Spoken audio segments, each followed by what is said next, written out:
안녕하세요. 서울 마리아교회입니다.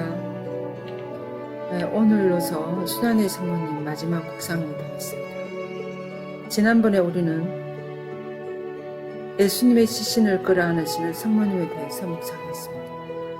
오늘은 무덤에 묻히시는 예수님을 바라보는 너무나 슬픈 성모님에 대해서 묵상하겠습니다. 영원히 이별해야 하는 아들의 무덤 앞에서 성모님은 오열하시며 극심한 슬픔과 외로움을 견뎌내야 했습니다. 그러나 자신도 모르는 희망과 용기가 마음속 깊이에서 삭도고 있었습니다. 무덤에서 일어나 돌아서서 앞으로 나아가기를 아들은 원하고 계신다는 생각이 당신도 모르게 밀려왔습니다. 우리도 절망에서 다시 희망으로 나아갈 수 있도록 성모님의 품 안으로 들어가 봅시다. 예수님께서 십자가에 못 박히신 곳에 정원이 있었는데 그 정원에는 아직 아무도 묻힌 적이 없는 새 무덤이 있었다. 그날은 유다인들의 준비일이었고 또 무덤이 가까이 있었으므로 그들은 예수님을 그곳에 모셨다. 요한복음 19장 41절에서 42절. 성모님께서 직접 하시는 말씀을 들어봅시다. 예수님, 무덤에 묻히시다. 안식일 위해 우리의 고통을 내려놓. 마리아가 말한다. 그들이 예수님의 시신을 그분이 무덤에 묻히게 될 정원으로 옮겨갈 때 나는 망연자실한 상태에서 완전히 넋을 잃고 걸어갔다. 그 와중에서 나는 누군가의 친절에 다시 한번 위로를 느꼈기에 말할 수 없이 감사했다. 예수님이 마지막 숨을 내신 후 나는 그를 묻을 곳을 어떻게 찾을 수 있을지 당혹스러웠다. 우리가 집으로 돌아가 예수님의 시신을 안치하게 하는 거리가 너무 멀었고 이 도시 근처에서 그럴 만한 곳은 전혀 알지 못했기 때문이다. 그런데 아리마테아 출신의 한 사람이 나에게 와서 우리가 예수를 위해 그의 무덤을 사용할 수 있다고 말해주어 나를 안심시켜 주었다. 나는 그의 너그러움에 깊이 감동했다. 나는 이 사랑에 찬 모습이 우리를 돌보시는 거룩하신 분을 항상 신뢰하라고 말해주던 나의 아들로부터 온 메시지가 아닌가 생각했다. 우리가 텅 빈 무덤에 도착했을 때 나는 그 입구에서 비틀거리며 거의 넘어질 뻔하면서 그 안을 들여다보았다. 무덤의 텅 빈 구멍이 나의 내면에 메아리 쳤을 때 나의 심장은 아들과의 마지막 이별의 충격을 느끼며 무너져 내렸다. 내가 뒤로 돌아다 보니 그들이 돌판 위에 예수의 시신을 눕히고 묻기 위해 그 시신을 감싸고 있는 것을 보았다. 나는 다시 그들의 친절에 감사했다. 잘 모르는 예수의 제자 중에 한 사람이 몰약과 침약을 대끈 가지고 왔다. 우리는 함께 나의 아들의 시신을 향유로 축성했다. 향유가 그의 육신 위로 뿌려질 때 그 풍요로운 향기가 그의 선함의 관대함을 생각하게 해주었다. 비록 나는 이미 많이 울었지만 더 많은 눈물이 앞을 가렸다. 그것은 슬픔의 눈물이었고 깊은 사랑의 눈물이었다. 그것은 신성으로 가득 찬 한 아이의 탄생과 앞으로 있을 부활의 선물에 대한 감사의 눈물이었다. 나는 수의로 아들을 감싸고 있는 그들을 돕기에는 너무 기진맥진해 있었다. 나는 오로지 수위에 매달리지 않기 위해 온갖 힘을 다했다. 그러나 나는 아들의 시신을 감싸는 그들의 손길이 한결 부드러워져 가는 것을 보면서 순간이나마 나의 슬픔이 완화되어 가는 것을 느꼈다. 그들이 그의 얼굴을 감싸기 시작했을 때 나는 마지막으로 한 번 더 그를 바라보았고 그와 작별해야 한다는 것을 알았다. 그와 헤어져야 하는 것이 나에게는 처음 있는 일은 아니었다. 그가 자랄 때 나는 얼마나 많이 그가 나로부터 멀리 가도록 그리고 그의 공적인 소명을 위해 떠나가도록 허락해야 했던가. 그럴 때마다 나는 결코 그에게 매달리지 않았다. 나는 그에게 집착하지 않았으며 그는 내가 더 이상 그에게 집착하기를 원하지 않는 것을 알았다. 그것은 끝났다. 예수는 그를 잃어버린 나의 극심한 가슴 아픔에도 불구하고 희망을 갖기를 원했다. 내가 느낀 모든 것은 슬픔이었으나 그의 희망을 느끼기를 원했다. 그들이 예수를 무덤 속에 안치하려고 막 들어올리기 전에 나는 몸을 굽혀 그의 감싸진 시신에 이별의 입맞춤을 했다. 나는 그가 너무나 사랑스럽게 표현하고 기도했던 그 아빠와 함께 평화 속에 있을 것임을 의심하지 않았다. 그러나 이 믿음도 나의 고통을 억누르지는 못했다. 나의 아들은 죽었다. 우리는 무덤 속에 그의 시신을 눕히고 있었다. 나는 그와 함께 더 이상 있을 수가 없었다. 내가 마지막으로 그에게 입맞춤했을 때 나는 그가 나를 영적으로 포옹해주는 것을 느꼈다.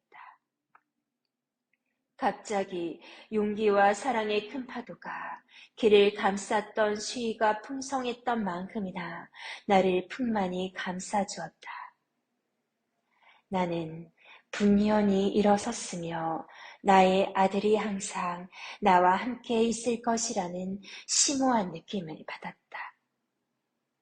그것은 앞으로 나를 지탱해줄 그에 대한 추억들보다 더 많이 나와 함께 있게 될 것임을 알았다. 그의 한 부분이 나의 생명 속에 남아 있었다. 나는 항상 그의 현존에 대한 깊고 영원한 깨달음을 가지게 되었다. 우리는 그의 시신은 매장할 수 있었다. 그러나 그의 사랑과 선함은 결코 매장할 수 없었다. 이 풍요로운 보물은 영원히 나의 것이며 그들은 그를 사랑한 적이 있는 모든 사람들의 한 부분이 될 것이다. 나는 떠나기 전에 그의 무덤 입구를 막았던 돌에 나의 손을 얹었다.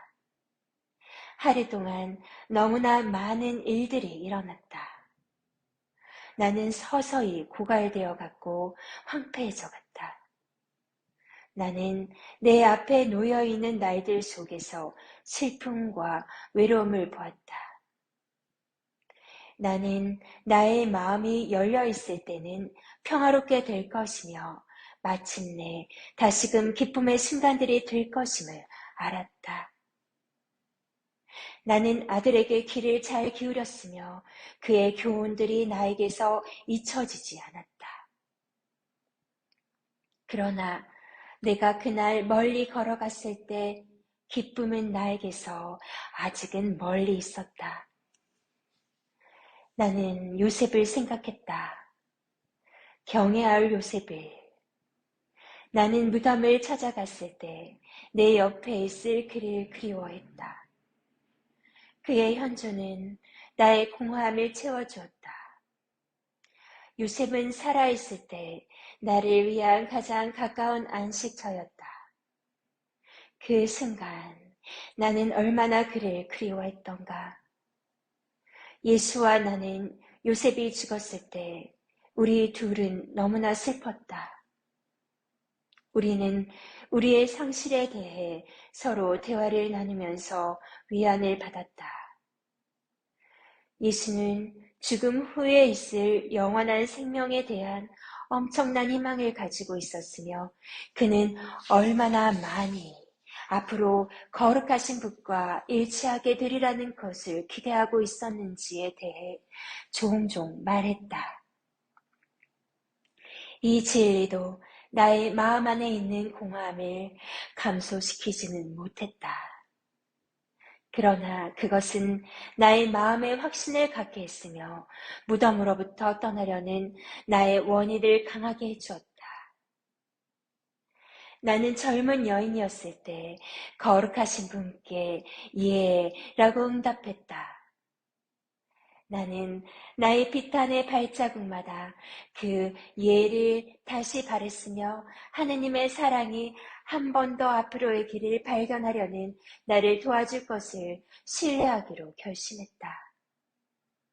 그 순간에 나의 아들이 나에게 얼마나 충만히 현존했는지 혹은 얼마나 분명히 나의 길을 보여주었는지 거의 몰랐다.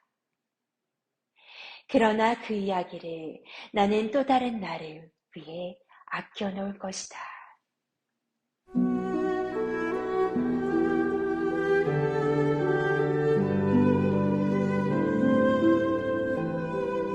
우리의 무덤.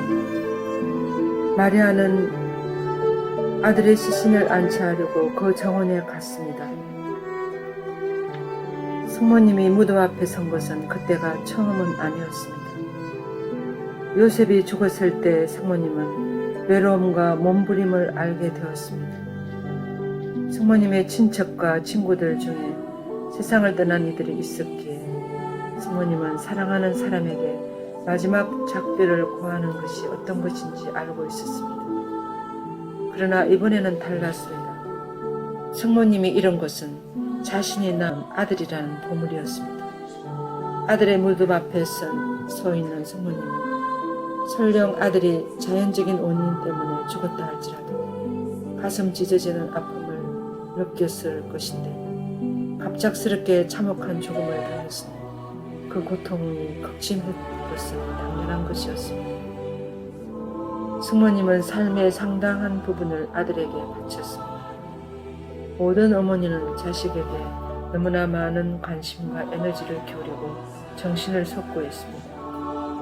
어머니의 사랑은 자식의 삶 전체에 실처럼 펼쳐지고 결합되어 있습니다. 이는 자식의 나이와는 상관없습니다. 예수님의 죽음은 분명 성모님이 경험한 가장 뼈아픈 이별이었습니다. 성모님이 이 아기를 낳기로 결정했을 때 몸부림쳤습니다. 질문을 했었고 답을 들었으며 다시금 곰곰이 생각했고 그러다 마침내 그분께 좋습니다 하고 응답했습니다. 그렇게 믿음으로 예라고 동의한 후 마리아는 결코 뒤를 돌아보지 않았습니다. 그 특별한 아들을 낳아 기르는데 요구되는 모든 것에 자신을 완전히 내주었습니다. 거룩하신 분께 대한 믿음도 마리아를 고통에서 지켜주지는 못했습니다. 죽음의 한 부분인 슬픔과 고독으로부터 성모님을 보호해주지 못했습니다. 대신 많은 고난을 겪을 때 사람들이 느끼는 비통함과 심한 고통에 성모님은 매몰되지 않도록 해주었습니다. 그렇지 않았더라면 예수님의 어머니 마리아는 절대로 아들의 무덤 곁에 서 있을 수 없었을 것이며 슬픔을 이기지 못했을 것입니다. 성모님은 슬픔을 충분히 맛보았습니다. 만약 그대가 누군가의 무덤 곁에 서서 공허함과 가슴 무너지는 아픔을 가슴 가득 느낀 적이 있다면 성모님과 함께 그 무덤 곁에 있었던 것입니다. 만약 그대가 죽음의 마지막 순간에 직면하여 그 고독을 맛본 적이 있었다면 성모님이 겪은 슬픔을 겪은 것입니다. 만약 그대가 가장 사랑하는 사람을 잃어버리고는 어떻게 해야 할지 허둥댄 적이 있다면 성모님이 겪은 크나큰 슬픔을 겪은 것입니다. 만약 그대가 소중한 사람에게 마지막 작별의 인사를 건네면서 무너지고 피폐해진 적이 있다면 그대는 무덤에 서 있는 것이 어떤 것인지를 알 것입니다. 만약 그대가 잔혹한 삶에 의해 유린당하고 파괴된 적이 있다면 그대는 성모님과 동행한 것입니다. 왜냐하면 그대의 소중한 자아 중 한 부분으로 죽음을 겪었기 때문입니다.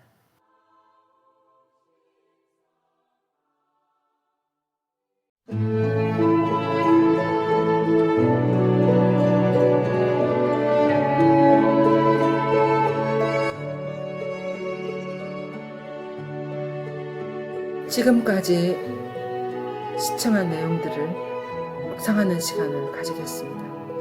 여러분들이 꼭 이 시간을 가져야 앞에서 들은 것들 여러분들의 영적인 양식이 될 것 같아요. 오늘 이제 마지막 성모님의 수완 묵상이 되겠습니다. 첫째, 여러분은 사별로 인한 무덤의 시간을 겪은 적이 있습니까? 둘째, 그 무덤의 시간들 중 하나를 선택해서 다음 질문에 답해 봅시다. 1. 그 무덤의 시간 때문에 잃은 것은 무엇이었습니까? 2. 그 시간이 당신의 앞날에 영향을 주었습니까? 어떻게 주었습니까? 3. 당신은 언제 상처를 입었으며 어디서 희망을 찾게 되었습니까? 순환이 깊을수록 우리는 더 깊은 부활을 맞이할 수 있습니다. 성모님의 말할 수 없이 그 깊은 순환을 따라가신 여러분들은 더 깊은 부활의 기쁨을 성모님처럼 맞이할 수 있을까요? 부활하신 아들이 성토요일을 지나고 부활하신 아들이 성모님 앞에 나타났을 때 성모님의 모든 삶은 완전히 바뀌었습니다. 이렇게 우리도 더 기쁜 부활을 맞이하기 위해 잘 묵상해 보시기 바랍니다. 그리고 끝으로 정말 기쁜 부활 맞이하시기를 바라며 부활의 성모님 비전으로 여러분들을 찾아뵙겠습니다. 4월 25일 날 월요일 저희들이 성토요일의 성모님 묵상 표정을 준비했습니다. 영동 카톨릭회관 7층 강당에서 4월 25일 날 아침 9시 반부터 시작하겠습니다. 그냥 오시면 돼요. 회비 없습니다. 많이 오셔서 부활의 기쁨을 만끽하시고 또 부활하신 성모님처럼 우리도 되기 위해서 그날 정말 귀한 시간들을 내주시면 감사하겠습니다. 감사합니다. 안녕히 계세요.